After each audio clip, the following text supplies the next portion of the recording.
खबर बुलंदशहर से है, जहां जनपद बुलंदशहर के खुर्जा नगर कोतवाली क्षेत्र के नेहरूपुर चुंगी से एक मामला सामने आ रहा है, जहां एक महिला ने अपनी दुकान पर कुछ दबंग लोगों के द्वारा कब्जा करने का आरोप लगाया है। आगे महिला ने बताया कि मैं जगह जगह जाकर आ चुकी हूं, लेकिन मुझे अभी तक कहीं से भी कोई मदद नहीं मिली है। फिर महिला ने हारकर मीडिया का सहारा लिया है और आगे बताया कि इसी विषय में पुलिस प्रशासन से गुहार लगाई है कि मेरी दुकान पर कोई भी अवैध कब्जा न किया जाए। अगर मेरी दुकान पर कब्जा होता है तो हम अपने बच्चों के साथ कोतवाली में आत्मदाह कर लूंगी। अब देखने वाली बात यह है कि पीड़ित महिला को कब तक न्याय मिलता है, या फिर ऐसे ही महिला और उसके बच्चे दबंग और भू माफिया द्वारा बलि चढ़ा दिए जाएंगे, या उस महिला की मदद की जाएगी। क्या महिला की इस बात से पुलिस प्रशासन जगता है?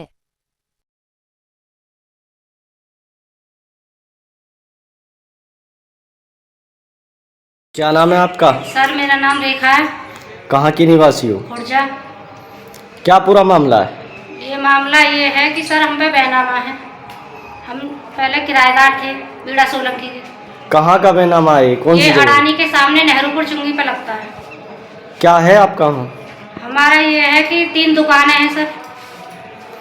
फिर क्या हुआ आगे? फिर आगे ये हुआ कि हमने वो दुकान बैनामा ले लिया, खरीद लिया। अब उनके चाची के लड़के हैं 3। तन्नू है एक का नाम, चेतन है एक का नाम, और एक का नाम है आदित्य, अंकित नाम है उसका पूरा।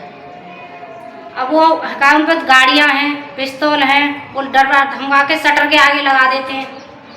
दुकान नहीं खोलने दे रहे आपको? नहीं, दुकान मैंने खोली थी, मैं चलाती हूँ दुकान। मेरी दुकान से मेरे हाथ में से चाबी छीन के ले गया वो सर, और पिस्टल लगा के रखता है हर वक्त। हो के आ जाओ, कौन सा खोलता है, साला चमार है, कैसे खुल जाएगी तू दुकान, चला जाएगी यहाँ पे रोड फ्रंट पे है, चला के देख, तू खोल के देख दुकान। और सर 10 दिन हो गए, कोई सुनवाई नहीं हुई है। और 14 अप्रैल वाले दिन सब मेरे पे चाबियाँ थी तो मैंने खोल ली, तो ना फिर रहेगा ना थाने में से कोई सुनना, नहीं मैं कहा थाने पे गई, वहाँ भी कोई नहीं सुना मेरी।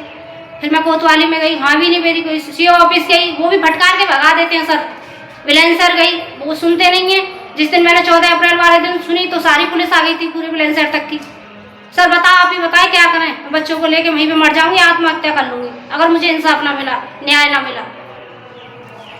बताओ, हम दलित समाज है तो क्या हम शहर में दुकान नहीं कर सकते हैं? क्या हम रोड पे नहीं बैठ सकते हैं? हमने किसी की दुकान थोड़ी ना वो तो ना लिया, हमने दुकान का बैनामा ही तो कराया। बैनामा के आधार पे, नगर पालिका के आधार पे हम कह रहे सर हमें पर्ची ले जाओ, हमें दुकानें खोलने दो। सर कोई सुनवाई नहीं है कि 2 दिन रुक जाओ, 4 दिन रुक जाओ, तहकीकात चल रही है, तहकीकात चल रही है। कच्चा माल है सर, क्या करें आप ही बताइए? मेरे छोटे छोटे बच्चे में क्या करूँ हैं? जब मैं कह रही हूँ दुकान खोल लें तो कच्चा माल है, गल जाएगा, सरकार का पेमेंट करना होता है, हमें ऊपर से माल पास होके आता है। अब क्या चाहती हैं आप? अब ये चाहते हैं कि हमें न्याय मिले। शासन प्रशासन अभी कोई मदद नहीं कर रहा? कोई मदद नहीं कर रहा है। 1 दिन रुक जाओ, 2 दिन रुक जाओ, 3 दिन रुक जाओ। बताओ बच्चों को क्या खिलाओ? 10 दिन हो चुके हैं सर इस मैटर को। 1 दिन हाथ जोड़ता, 2 दिन जोड़ता, 3 दिन जोड़ता, कभी कोई सुनता है? उसकी कैसे सुन लेते हैं? वो दबंग है, पिस्टल रखता है, कार है उस पर, गाड़ी है, उसके साथ चलते हैं। तो पुलिस आपकी सुन नहीं रही है? पुलिस सुनती है, हम दुकान खोलते हैं, दुकान बंद करवा के और चली जाती है पुलिस। अब शासन प्रशासन से क्या चाहती हैं? अब चाहते हैं कि हमें न्याय मिले, इंसाफ मिले, बस उनसे ये चाहते हैं। ये आपका बैनामा है? ये हमारा बैनामा है। देखो, अगर हम झूठ बोल रहे हैं या सच्चाई की जीतो, बस हम इतना चाहते हैं।